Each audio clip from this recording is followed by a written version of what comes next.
어제 비상계엄 특검법을 당론으로 발의하겠다라고 최종 결정을 했는데, 근데 이제 이 부분이 조금 퀘스천이 있는 거예요. 그러니까 지금 어쨌든 뭐 대통령은 이미 체포가 됐고 구속영장 청구까지 가고 있는데 지금 또 특검을 발의한다, 이게 실효가 있을까라는 생각도 좀 드네요. 어때요? 그러니까요. 이 특검을요.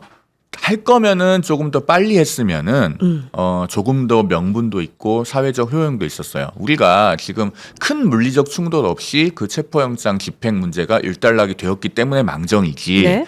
1월 15일 아침까지만 해도 많은 국민들께서 무엇을 걱정하고 계셨습니까? 네. 이 체포영장 집행하는 과정에서 공수처와 경호처가 정말 극심한 물리적 충돌을 빚으면 어떻게 하나. 이것에 대해서 걱정을 하고 계셨는데. 유혈 사태에 대해서 사실 걱정이 많았죠. 그렇죠. 그런데 사실 그때 국민의힘에서 명분 있는 해결책으로 제시할 수 있었던 것이 이 특검이에요. 뭐냐면은 네. 그러니까 그저 이 체포영장이 서부지법에서 발부되었다는 관할의 문제 또는 공수처의 수사권이 없기 때문에 위법하다라는 문제, 사실은 이제 그것은 타당하지 않은 것으로 결론이 났지만 네. 그런 문제를 제기하면서 이 체포영장 집행을 멈춰야 된다고 할 것이 아니라 여야 합의로 특검을 통과시키면서 네. 공수처는 현 상태 그대로 사건을 특검에 인계하라. 이렇게 했으면은요. 자, 법원이 발부한 체포영장이 나와 있는데 그 집행을 포기한다는, 즉 법치주의가 손상된다는 그런 비판도 피하면서 유혈 사태에 대한 우려도 일거에 불식시킬 수 있는 그런 두 가지를 모두 겸할 수 있는 수였습니다. 이제 그 국면은 지나갔어요. 그러면은 앞으로는 이제 특검을 통과를 시켜도 이미 그 특검이 출범하는 시점에 가서는 기소가 끝난 다음일 거예요. 지금 대통령을 1월 15일에 체포를 했고, 네. 그런데 이제 그 체포영장 그 집행이 된 이후에 체포적 부심을 하면서 기록이 약 몇 시간이죠? 9시간인가요? 그 정도 지금 그 법원에 갔다 왔잖아요. 그 시간을 빼더라도 한 2월 4일까지는 아마 기소를 해야 될 겁니다. 그러면은 그 전에 특검이 현실적으로 출범하기 매우 어려워요. 법안이 국회에서 통과가 돼도 정부에 이송돼서 공포를 하고 특검 후보를 추천을 하고 임명을 하는 데 걸리는 시간. 네. 거기에다가 수사 준비 기간이 또 20일 있거든요. 물론 그 지금 야당이 낸 특검 법안에는 수사 준비 기간 20일 동안에도 증거인멸의 우려 같은 것이 있으면은 네. 수사를 할 수 있다고 되어 있기는 해요. 그러나 어쨌든 특검이 출범할 때쯤 되면 이미 기소가 되어 있는 상황일 것이다. 그러면은 사건들을 모아서 통합적으로 공소 유지하는 것 외에는 특검이 할 일이 크게 그렇게 많지 않을 것인데 네. 어떻게 보면 효용이 굉장히 그 의문시된다라는 느낌이 들고, 또 그 사건의 통합적인 공소 유지는요 이미 검찰이 어떻게 보면 하고 있습니다. 그래서 그 누구죠? 어제 이제 박성수 변호사 그 얘기하더라고요. 쌍권의 이 리더가 한 발짝을 계속 늦게 출범한다, 이런 얘기도 하던데, 어쨌든 국민의힘을 이제 이끌고 있는 두 수장이니까 좀 지금 너무 그 현안이 좀 혼란하잖아요. 이럴 때 국민들에게 좀 좋은 모습을 좀 많이 보여주셨으면 좋겠다라는 생각도 들고, 그래도 또 응원은 하게 되는데 모르겠습니다. 지금 특검 발의가 어떻게 될지 또 생각이 들고, 어떤 분은 그 얘기 하더라고요. 이거는 발의는 했지만 그냥 보여주기고, 이게 뭐 야당하고 같이 뭐 협의를 하는 것을 바라고 올린 게 아닐 수도 있다, 이런 얘기도 하더라고요. 뭐 그 부분은 실제 원내 전략이 어떤지는 지켜봐야겠지만, 그래도 권성동 원내대표가 당론으로 지금 발의를 한다고 하고, 네. 108명 전원이 서명해서 발의한다고 하잖아요. 네. 그러면은 뭐 단순 보여주기 식이겠는가 라는 생각은 들고, 그런데 말씀하신 것처럼 앞서도 제가 말씀드렸는데 타이밍이 약간 늦은 감은 네, 있어요. 네. 예, 그래서 여러 가지 그 일련의 사태들을 거치면서 많이들 감정이 고양되어 있고 그런 상황에서 특검법을 발의하자고 하는 것이 물론 쉬운 일은 아니었겠습니다만, 지금에 와서는 특검의 효용이 그렇게 큰가? 오히려 사실 특검을 하면요, 이재명 대표 쪽에서 상당히 바라는 일일 가능성이 높아요. 그건 어떤 왜냐면은 의미죠? 저희가 아마 뒤에서 여론조사 이야기도 하게 될 것 같은데, 네. 지금 이제 이재명 대표의 위기가 시작되고 있잖아요. 아, 그게 보이죠. 예, 그러니까 네. 지금 윤 대통령에 대한 체포영장 집행이 되면서 국민들께서는 이제 대부분이 이제 윤 대통령에 대한 문제는 정리가 되는구나, 내지는 정리가 됐구나 라고 생각하기 시작하셨어요. 그러면은 이제는 그 반대쪽을 봅니다. 그러니까 지금 탄핵 심판만 보는 게 아니고 이재명 대표의 여러 재판들이 있다는 것 국민들께서 익히 알고 계시고, 잠시 이쪽에만 시선이 가 있다가 그럼 이제 여기는 어떻게 되고 있지? 왜 아직도 안 하나? 그리고 저런 걸 그대로 달고 대통령이 되겠다고 해도 되는 건가? 이거에 대한 의문이 점점 커지고 있는 상황이고, 그런 게 여론조사로 나타나고 있잖아요. 그러면 이재명 대표 입장에서 뭐가 필요하냐면요. 네. 이쪽이 아직 안 끝났다라는 걸 자꾸 국민들에게 보여주고 환기를 시켜줘야 돼요. 그러기 위해서 민주당에서는 지금 특검이 절실하게 필요합니다.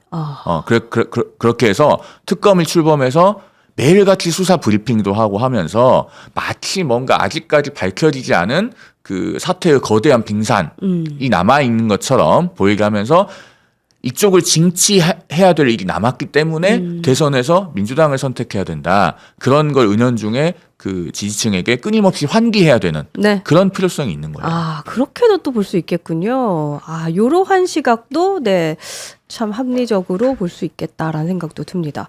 네, 탄핵에 대한 얘기도 좀 해보겠습니다. 헌법재판소도 탄핵 심판의 속도를 지금 내고 있는 걸로 보이는데 어제 열린 윤석열 대통령의 탄핵 심판 두 번째 변론 기일에서 앞으로 세 번의 기일을 추가로 잡으면서 주 2회 심리를 공식화했습니다. 그래서 설 연휴 기간을 제외하면 다음 주는 21일부터 화요일과 목요일 일주일에 2번으로 네 지금 집행이 될 것 같은데 와 일주일에 2번이면 굉장히 빠른 거 아닌가요?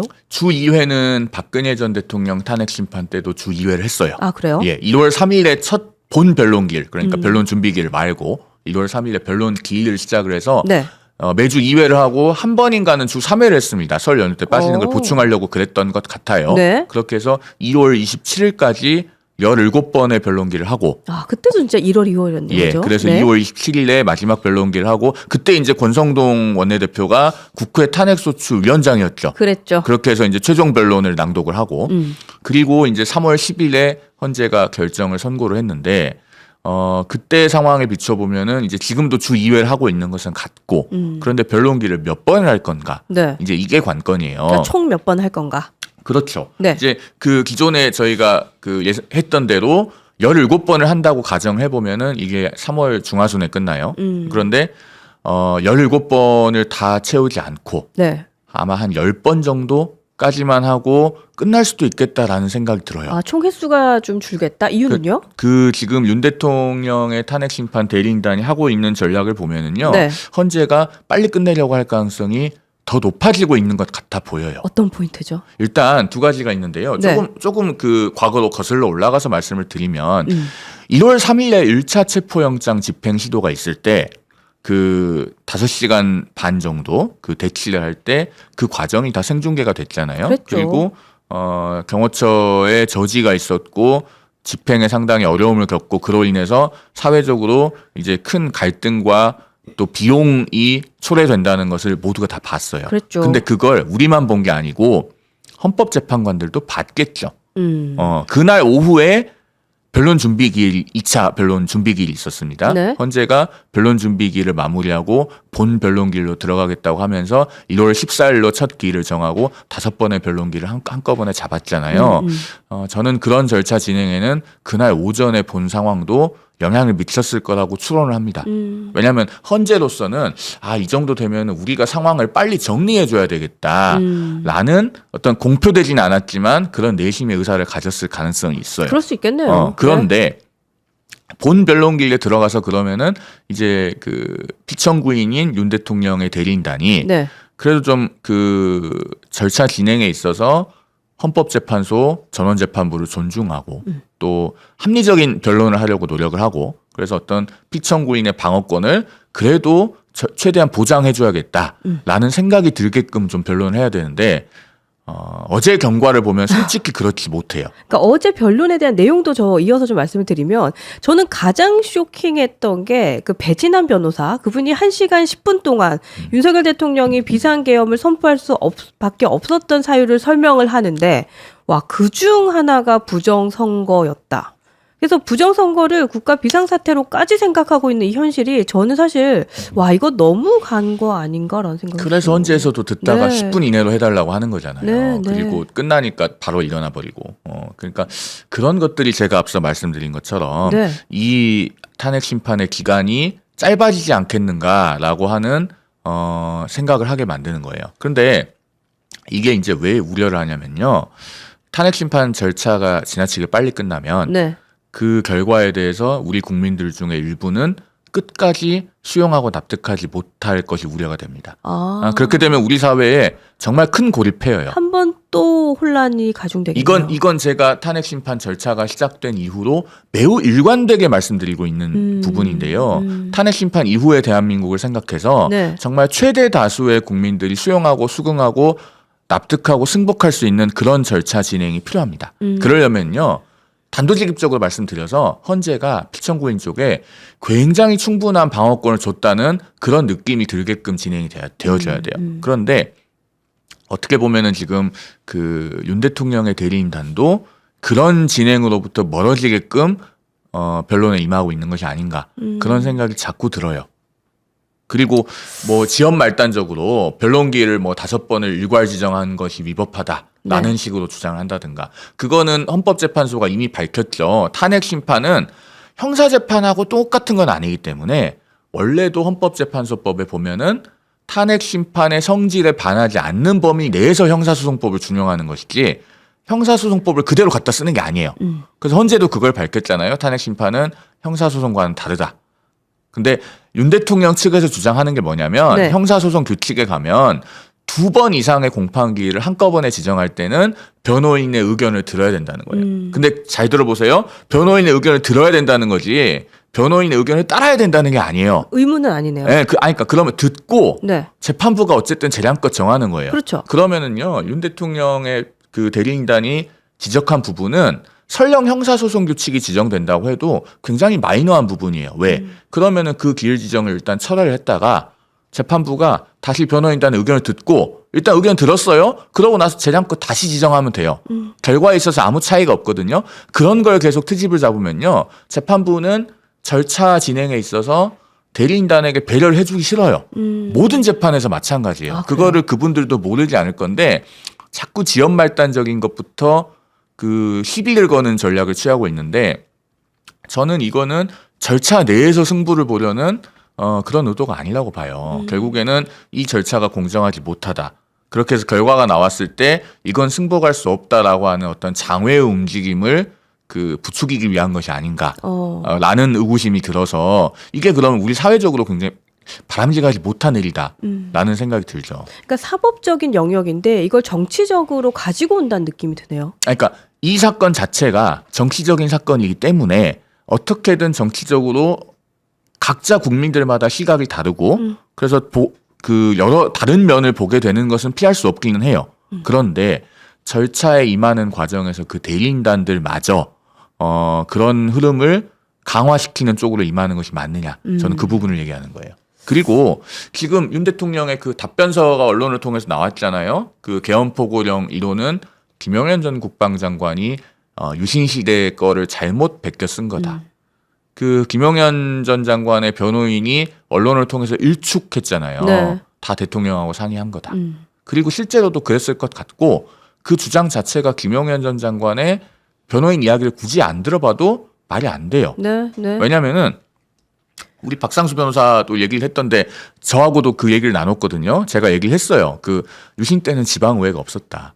거기 보면은 1호에 그렇게 됐잖아요. 국회, 지방의회, 정당의 활동을 다 금한다고 돼 있어요. 그러니까 국회와 지방의회 정당의 활동과 정치적 결사 집회, 그렇죠. 시위 등의 일체의 정치 활동을 금한다. 맞습니다. 그런데 네. 유신 때는 지방자치제가 중단이 돼서 지방의회가 존재하지 않았습니다. 아, 그럼 그거 베껴온 거 아니네. 그리고 네. 그 우리 시청자들께서 긴급조치를 혹시 보신 적이 있는지 모르겠는데 유신 때 내려졌던 그 유신 때 긴급조치 9호에 보면은요 네. 그런 내용이 있어요.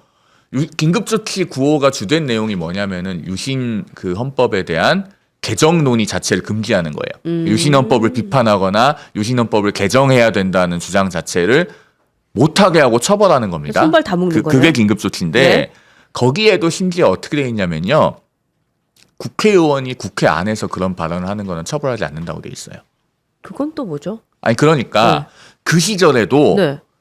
형식상으로나마 국회는 어쨌든 그대로 굴러가고 오. 유신정회라고 유정회를 만들어서 통일주체 국민회의에서 국회의원의 3분의 1은 임명했잖아요. 네. 어쨌든 그렇게 해서 국회는 형식상으로나마 굴러가고 국회의원의 면책특권을 장식적으로나마 모양새는 갖춰놨던 거예요. 오. 그게 그때 긴급조치 시절에도 그랬어요.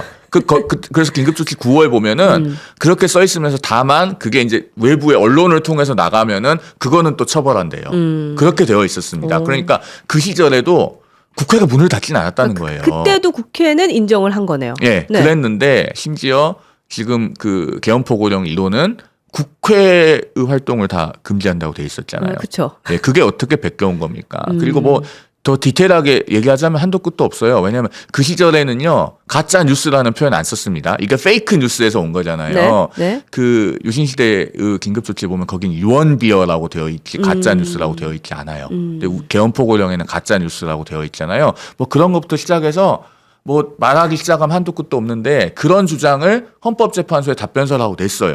자, 제가 이렇게 얘기를 하는데 저는 그래도 여당 소속이고 국민의힘의 대변인을 했었기 때문에 지금 이런 상황에서 그래도 윤석열 대통령의 대리인단이 뭔가 합리적인 얘기를 하면 그 부분에 대해서는 좀 평가를 어떻게든 찾아내서 평가를 해주고 싶은데 그렇죠. 지금 그렇지가 않아요. 근데 제가 이렇게 얘기할지인데 헌법재판관들은 보면서 어떤 생각을 했겠어요. 그리고 헌법연구관들, 헌법연구관 보 이런 사람들은 그걸 보면서 어떤 생각을 했겠어요. 그러니까 절차 진행이 굉장히 단축될 가능성이 있다. 그러면 이게 과연 우리 사회에 바람직한 결과이겠는가. 그 피청구인 대리인단들께서요 굉장히 책임감을 갖고 좀 그 변론에 임하는 기조를 다시 한번 가다듬었으면 좋겠다 저는 그런 생각을 합니다. 근데 사실 변호인단의 면면을 보면 이분들도 어쨌든 뭐 현직에 계실 때에도 참 높은 지위까지 하셨던 분들이고 또 아까 어떤 분도 글을 써주셨는데 변호인단 이런 거 다 모르지 않을 텐데 왜 이렇게 할까요? 이런 글을 쓰시거든요. 그래서요. 네. 사실은 대리인이 의뢰인 이기는 대리인이 없기도 해요. 어떤 점에서는. 근데 저 같은 경우는 이제 뭐 당사자가 너무 비합리적인 요구를 하면 네. 그런 거는 당신에게 손해가 됩니다라고 좀 강하게 얘기를 하고 좀 말도 안 되는 얘기를 하면 좀 잘라버리기도 하고 그러는 편인데 이게 또 당사자가 현직 대통령이잖아요. 그러다 보면 아무래도 그런 이야기를 하기 어려운 관계가 아닐까 하는 생각도 들고 그래서 사실은 이런 지금 일련의 자연스럽지 못한 그 내용들 또는 절차에 임하는 태도 이런 네. 것들이 대리인단이나 변호인단이 제안해서 그렇게 된 것인지 아니면 윤 대통령 본인의 의사인지 이게 저는 솔직히 좀 궁금하고 그다음에 그중에서 의뢰인인 대통령 본인의 의사가 가미된 부분이 있다고 해도 그 변호인단이나 대리인단이 적절히 걸러줄 필요가 있다고 생각합니다. 특히 언론에 그런 걸 여과 없이 노출을 해서 어떻게 보면 그런 것들이 다 본인의 의뢰인에게 해가 되는 거잖아요. 그렇죠. 좀 그렇게 안 했으면 하는 소망이 있어요.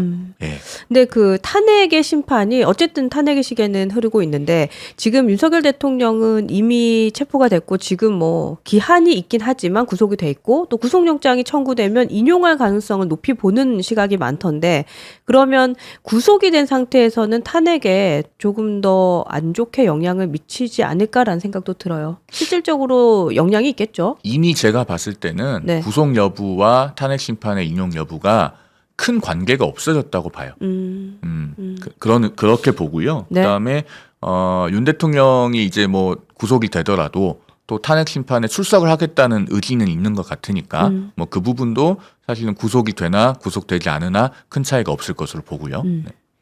그리고 이제 김용현 전 장관에 대한 얘기를 잠깐 하셨는데 저는 이 부분에 대한 것도 좀 주목을 했어요. 그러니까 뭐 어쨌든 잘못 뺏긴 것이다 아니다에 대해서 합리적으로 판단하는 것도 뭐 진행 과정 중에 있겠지만 이게 시킨 측과 한 측이 서로 니 탓이야 내 탓이 하고 있는 상황이잖아요. 이 부분에 대해서는 또 어떻게 보셨는지도 궁금해요. 그러니까 지금 김용현 전 장관도 네. 탄핵 심판에서 증인으로 채택이 됐습니다. 앞으로 나올 건데 네.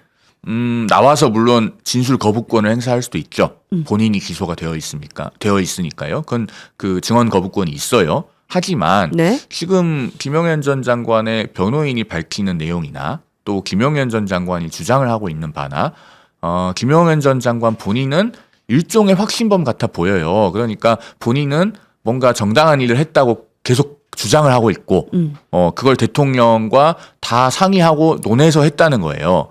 그러면은 헌재에 나와서도 증언 거부권 행사하지 않고 있는 그대로를 진술하려고 할 가능성도 적지 않게 있어 보여요. 근데 이게 김용현 전 장관뿐만이 아니고 네. 이른바 3사령관들 그러니까 뭐 수방사령관, 뭐 특수전사령관 등등 방첩사령관 네. 이런 인물들도 대통령으로부터 일정하게 지시를 받았다고 그동안에 국회에서 답변하거나 수사기관에서 진술한 내용들이 있지 않습니까?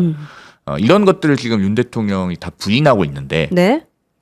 형사법정에서든 또는 탄핵심판의 법정에서든 증인으로 나와서 대통령의 주장과 반대되는 내용들을 앞으로 증언을 하게 될 개연성이 있다. 그러면은 상당히 국민들께서 보시기에 민망한 장면이 연출될 수 있어요. 그럴 것 같아요. 사실 저것도 민망했어요. 네. 네, 네.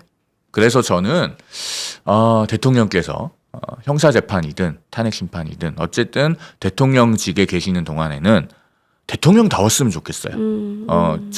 저는 이렇게 생각합니다. 대통령은 대통령의 직에 있는 순간에는 본인의 어떤 의사에 따라서 대통령다워지지 않을 권리조차 없다고 생각합니다.